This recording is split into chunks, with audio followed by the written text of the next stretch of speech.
Have you ever wondered about the very first death? Not just any death, but the one that started it all. The story of Adam and Eve is one we think we know. A garden, a serpent, a forbidden fruit, and a promise of death. But what if I told you the story of their death is far more mysterious and profound than a simple ending? What if the death they experienced wasn't what they, or even we, expected at all? Let's journey back to the beginning. To the Garden of Eden, a place of perfect harmony, where life flourished without end. God created Adam from the dust of the ground, breathing into him the breath of life, and from Adam he formed Eve. They were given dominion over this paradise, with just one rule, one single prohibition. You may surely eat of every tree of the garden, but of the tree of the knowledge of good and evil you shall not eat, for in the day that you eat of it you shall surely die. You shall surely die. These words hang in the air, a chilling premonition, but what did death truly mean to Adam and Eve? They had never seen it. They had never experienced loss, decay, or separation. To them it must have been an abstract concept, a word without context. Life was all they knew, unending, vibrant life in communion with their Creator.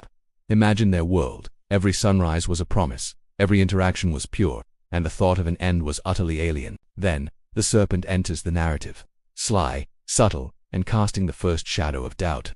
It approaches Eve not with a threat, but with a question, a gentle nudge against the bedrock of her reality. Did God actually say, "You shall not eat of any tree in the garden"? It's a clever distortion, an exaggeration designed to make God's one command seem restrictive and unfair. Eve corrects the serpent, stating the rule accurately. But the seed of doubt has been planted.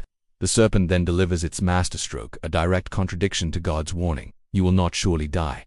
It reframes the entire situation. This isn't about obedience, it's about enlightenment. God, the serpent claims, is holding something back. He knows that on the day you eat of it, your eyes will be opened, and you will be like God, knowing good and evil. Think about that temptation. It wasn't just about a piece of fruit, it was the promise of elevation, of secret knowledge, of becoming like the divine. The fruit, once just a part of the scenery, now looked desirable, a path to wisdom. Eve saw that it was good for food, a delight to the eyes, and a tree to be desired to make one wise. And so, she took of its fruit and ate. And she gave some to her husband who was with her, and he ate. In that moment, the universe held its breath. Did they drop dead on the spot? Did their hearts stop beating? No. Physically, they were still alive. They were still breathing, still standing. The serpent's words, "You will not surely die," seemed, on the surface, to be true. But something had fundamentally changed. The promise of death wasn't a lie. It just wasn't the kind of death they could have ever imagined. Their eyes were opened, just as the serpent had promised. But what did they see? Not divine wisdom, but their own vulnerability, their own nakedness. For the first time they felt shame, they felt fear. They scrambled to cover themselves with fig leaves, a futile attempt to hide from their new reality, and from each other. The perfect, innocent intimacy they shared was shattered. This was the first death, the death of innocence. Then they heard the sound of the Lord God walking in the garden in the cool of the day. Before, this sound would have brought joy, an eager anticipation of communion. Now it brought terror. Adam and Eve hid themselves among the trees. Think about that. They tried to hide from the all-seeing Creator. This was the second, more profound death. The death of their relationship with God. Spiritual death. The open, seamless connection was severed by their own choice. The breath of life God had breathed into them was now overshadowed by a spirit of fear and separation. When God calls out, "Where are you?" He isn't asking for their location. He knows exactly where they are. He is asking about their state, their spiritual position. "Where have you gone from me?" And what follows is the first instance of the blame game. Adam blames Eve, and Eve blames the serpent. The unity between them is broken, replaced by finger-pointing and self-preservation. The consequences unfold. The serpent is cursed. Eve is told she will have pain in childbirth and that her desire will be for her husband, and he will rule over her. Adam is told the ground is now cursed because of him. He will have to toil and sweat for his food from a land that will produce thorns and thistles. And then comes the final physical pronouncement. "By the sweat of your face you shall eat bread, till you return to the ground, for out of it you were taken.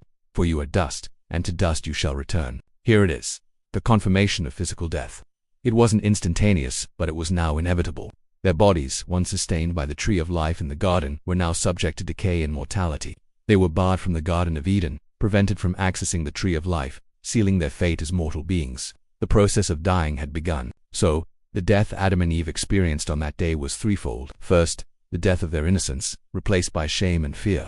Second, the spiritual death of their perfect relationship with God, replaced by separation and hiding. And third, the beginning of physical death, a sentence of mortality that would eventually lead their bodies back to the dust from which they came. The serpent was both right and wrong. They did not die physically in that instant, but they died in every way that truly mattered. They lost their home, their purity, their effortless communion with God, and their immortality. The life they knew ended the moment they ate the fruit. What remained was a shadow of their former existence, a long, slow walk toward the physical end that had now been written into their very being. This ancient story isn't just about two people in a garden long ago. It's a profound exploration of the nature of life and death itself. It tells us that death is more than just a biological event. It's a separation from innocence, separation from each other, and most importantly, separation from our source of life. The story of Adam and Eve's death is the story of how that separation entered the world, and it continues to echo through the human experience to this very day. Thank you so much for joining me on this deep dive into one of history's most pivotal moments.